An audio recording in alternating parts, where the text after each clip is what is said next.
आपने मोदी जी को दूसरी बार प्रधानमंत्री बनाया। मोदी जी ने 5 ही साल में केस भी जीता, भूमि पूजन भी किया और 22 जनवरी को प्राण प्रतिष्ठा कर कर जय श्री राम कर दी। और जब पूरा देश राम मंदिर का जश्न मना रहा था, तब नवीन बाबू की सरकार ओडिशा की जनता को राम जन्मभूमि के महोत्सव में शामिल नहीं होने देती थी। इन्होंने अलग अलग प्रकार से उत्कल जनता को राम महोत्सव में शामिल होने से रोका। मैं आज नवीन बाबू को कहकर जाता हूं, नवीन बाबू, जो राम उत्सव को रोकता है, ओडिशा की जनता इसी को कभी माफ नहीं करती है, कभी नहीं। भाइयों बहनों, मोदी जी ने देश को सुरक्षित किया है। ये पूरा देश नक्सलवाद से त्रस्त था। मोदी जी ने 10 साल के अंदर नक्सलवाद और आतंकवाद को समाप्त कर कर देश को सुरक्षित करने का काम किया है। ये 10 साल तक कांग्रेस पार्टी की सरकार थी, सोनिया मनमोहन की सरकार थी। आए दिन बम धमाके होते थे, पाकिस्तान से हर रोज आलिया मालिया जमालिया आते थे, बम धमाके कर कर चले जाते थे। मोदी जी आए, पाकिस्तान ने फिर से पुलवामा में और उरी में हमला किया, मगर इस बार मोदी जी ने 10 ही दिन में सर्जिकल स्ट्राइक और एयर स्ट्राइक कर कर पाकिस्तान के घर में घुसकर आतंकवादियों को साफ करने का काम नरेंद्र मोदी ने। हमारा ओडिशा नक्सलवाद से पीड़ित था। झारखंड, बिहार, तेलंगाना, आंध्र प्रदेश, मध्य प्रदेश, महाराष्ट्र, मोदी जी ने 10 साल के अंदर इस नक्सलवाद को समाप्त करने का काम नरेंद्र मोदी जी ने किया। भाइयों बहनों, ओडिशा के कई गरीब इलाकों में मोदी जी हर महीना हर व्यक्ति 5 किलो चावल भेजते हैं। देश के 80 करोड़ लोगों को भेजते हैं, ओडिशा को भी भेजते हैं। गरीबों को चावल मिलता है या नहीं मिलता है? अब नवीन बाबू क्या करते हैं? वो चावल पर अपना ठेला लगा देते हैं, अपनी फोटो छाप देते हैं और गरीबों को कहते हैं ये चावल मैंने भेजा है। अरे नवीन बाबू, ठेले से किसी का पेट नहीं भरता। अगर देना है तो अंदर 2.5 किलो और चावल दे दो, आपका भला होगा। मगर मोदी की सरकार केंद्र में जो चल रही है वो चावल वाली सरकार है और नवीन बाबू की सरकार ठेले वाली सरकार है, ठेले वाली सरकार। भाइयों बहनों, मुझे बताओ, ठेला कोई गरीब खा सकता है क्या? अरे जोर से बोलो, भूख लगे तो ठेले को खा सकते हो क्या? अरे नवीन बाबू, ठेले की जगह 2.5 किलो चावल भेजो तो गरीब का पेट भरेगा, पेट भरेगा। मगर आप चिंता मत करो, अब दूसरी बार नवीन बाबू नहीं आने वाले हैं। ओडिया सरकार, ओडिया जनता ने उनको बाय बाय टाटा कह दिया है, बाय बाय टाटा कह दिया। नवीन बाबू की जरूरत नहीं है। यहां अब भारतीय जनता पार्टी का मुख्यमंत्री आने वाला है, भाजपा सरकार बने। नरेंद्र मोदी जी ने 12 करोड़ गरीबों के घर में शौचालय बनाया, माताओं बहनों को सम्मान देने का काम किया, 4 करोड़ गरीबों को घर दिया, 10 करोड़ गरीबों को उज्ज्वला का कनेक्शन दिया, 14 करोड़ गरीबों को घर में नल से जल दिया और 50 करोड़ गरीबों को आयुष्मान भारत की योजना दी, मगर ओडिशा को नहीं मिलता है। मुझे बताओ अस्का वालों, ओडिशा के गरीब को 5 लाख तक का सभी स्वास्थ्य का खर्चा मुफ्त में मिलना चाहिए या नहीं मिलना चाहिए? अरे जोर से बोलो भाई, मिलना चाहिए या नहीं मिलना चाहिए? ये नवीन बाबू को लगता है आयुष्मान भारत से उनकी लोकप्रियता खत्म हो जाएगी, मगर चिंता मत करो, 1 तारीख को नवीन बाबू जा रहे हैं और कमल आ रहा है। 1 जून से ओडिशा के सभी गरीबों को और 70 साल से ऊपर के सभी लोगों को 5 लाख तक का सभी प्रकार का अस्पताल का खर्चा हम माफ करने वाले हैं भाइयों बहनों, माफ करने। ये 25 साल में नवीन बाबू ने ओडिशा को 50 साल पीछे ढकेल दिया है। आज गुजरात देखे, राजस्थान, मध्य प्रदेश देखे, एक भी गांव ऐसा नहीं है जहां रोड नहीं है। उड़ीसा में आज भी 6412 गांव है जहां रोड नहीं है। आप उड़ीसा में कमल फूल की सरकार बना दो, 2 साल में हर गांव में रोड बनाने का काम नरेंद्र मोदी जी करेंगे। नरेंद्र मोदी। उड़ीसा के किसान की आय समग्र देश में कम है। क्यों कम है? इनके चावल औने पौने दाम में बिकते हैं। ये हमारा छत्तीसगढ़, आपके पास का प्रदेश, भाजपा सरकार बनी, छत्तीसगढ़ में 3100 रुपया क्विंटल चावल सरकार खरीदती है। भाइयों बहनों, ओडिशा के किसानों, मैं कहकर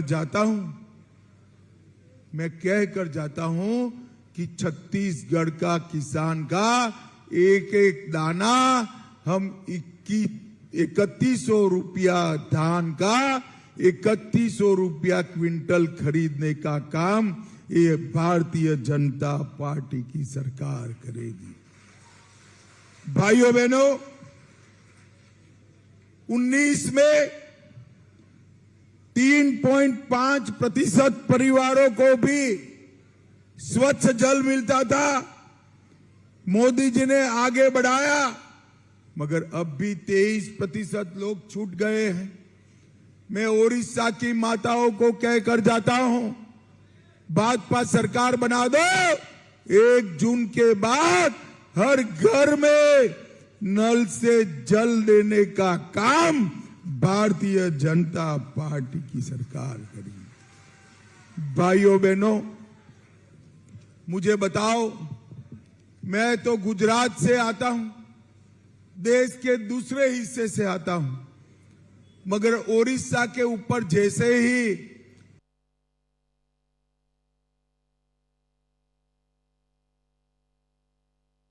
आज कहना चाहता हूं नवीन बाबू को, अगर आप में जरा भी जागरूकता है तो मुझे बताइए, रत्न भंडार की ओरिजिनल चाबियां कहां है?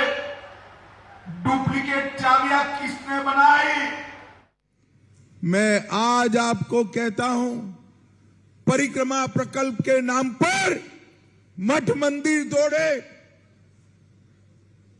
महाप्रभु के चारों द्वार खुलते नहीं है, भक्तों को तकलीफ होती है। मैं आज वादा कर जाता हूं, हमारा मुख्यमंत्री शपथ लेकर उसी दिन महाप्रभु के मंदिर के चारों द्वार खोल देगा। इसको खोल भाइयों बहनों, जगन्नाथ की मूर्ति को अपमानित किया जा रहा था और उसके रत्न भंडार की चाबियों पर विवाद होता है। भाइयों बहनों, मुझे बताओ, महाप्रभु का रत्न भंडार सुरक्षित रहना चाहिए या नहीं रहना चाहिए? मैं आज कहना चाहता हूं नवीन बाबू को, अगर आप में जरा भी जागरूकता है तो मुझे बताइए, रत्न भंडार की ओरिजिनल चाबियां कहां है? डुप्लीकेट चाबियां किसने बनाई? डुप्लीकेट चाबियों से रत्न भंडार खोला गया या नहीं खोला गया? उसकी जांच रिपोर्ट का क्या होगा? आपकी सरकार किसको बचाना चाहती है? ये महाप्रभु का रत्न भंडार न केवल उत्कल प्रदेश, देश भर में, दुनिया भर में महाप्रभु के भक्तों का श्रद्धा का केंद्र है। उसमें पारदर्शिता आनी चाहिए।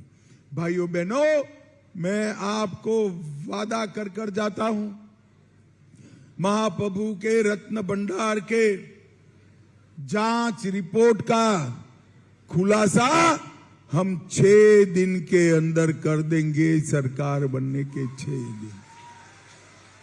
भाइयों बहनों, आस्का की प्रत्याशी हमारी बहन खड़ी है, हमारे 2 विधानसभा प्रत्याशी खड़े। सरकार बने तो इनको चलानी चाहिए या अफसरों ने चलानी चाहिए? जरा जोर से बोलो, किसको चलानी चाहिए? आपने नवीन बाबू को चुना, मगर नवीन बाबू सरकार चला रहे हैं क्या? अरे जोर से बोलो, चला रहे हैं? यहां पर बाबुओं के हाथ में राज है। अरे नवीन जी, बाबुओं के हाथ में देना था तो कोई ओडिया बाबू के हाथ में देते भैया, बाहर के हाथ में क्यों?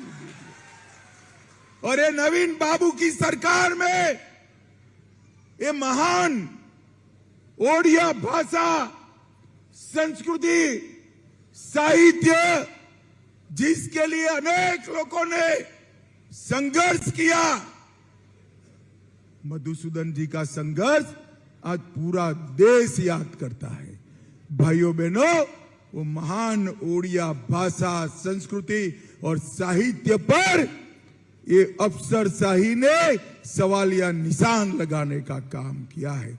मैं आपको कहकर जाता हूं, 1 तारीख को कमल फूल की सरकार बनाओ, हम ओडिया भाषा को अगले 1000 साल तक जिंदा रहे, ऐसा लंबा आयुष्य देने का काम भारतीय जनता पार्टी करेगी। भाइयों बहनों, 1 नेशन 1 रेशन कार्ड, ये आस्का से लाखों युवा देश भर में रोजगारी के लिए जाते हैं।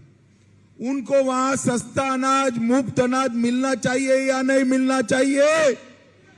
जोर से बोलो, मिलना चाहिए नहीं मिलना चाहिए? Modi ji 1 nation 1 ration card लाए। पत्नी यहां अनाज ले ले, पति वहां अनाज ले ले, माँ बाप यहां अनाज ले ले, बेटा गुजरात में, मुंबई में जहां है ले ले।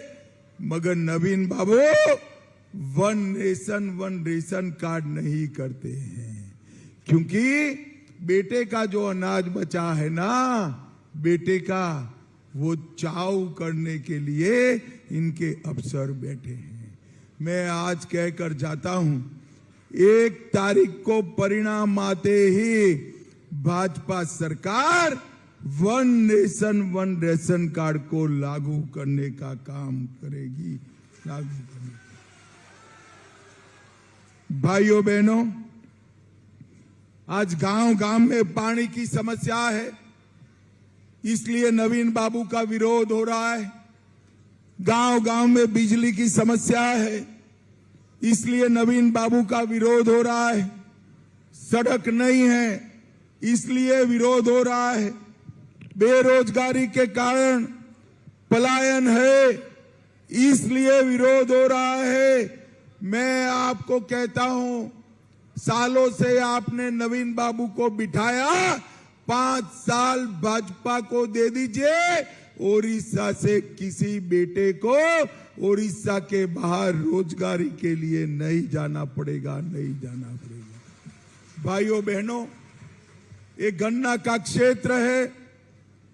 पानी के अभाव में गन्ना नहीं होता है, गन्ना मिलें बंद हो गई। मैं आपको कहता हूं, ओडिशा में पानी के भंडार है, इरिगेशन की व्यवस्था नहीं है, सिंचाई की व्यवस्था नहीं है। भारतीय जनता पार्टी सिंचाई की व्यवस्था करेगी, इथेनॉल के कारखाने डालेगी और कोऑपरेटिव बेसिस पर गन्ना मिल बनाकर सब गन्ना के किसानों को समृद्ध करने का काम भारतीय जनता पार्टी करेगी। भाइयों बहनों, ये गंजाम नवीन बाबू का क्षेत्र है। नवीन बाबू 25 साल से मुख्यमंत्री है, मगर मैं नवीन बाबू को पूछना चाहता हूं, नवीन बाबू, गंजाम में एक भी फैक्ट्री आया है क्या? अरे आप बताओ भैया, आया है क्या? गंजाम वालों के घर में पीने का पानी पहुंचा है क्या? सिंचाई की व्यवस्था हुई है क्या?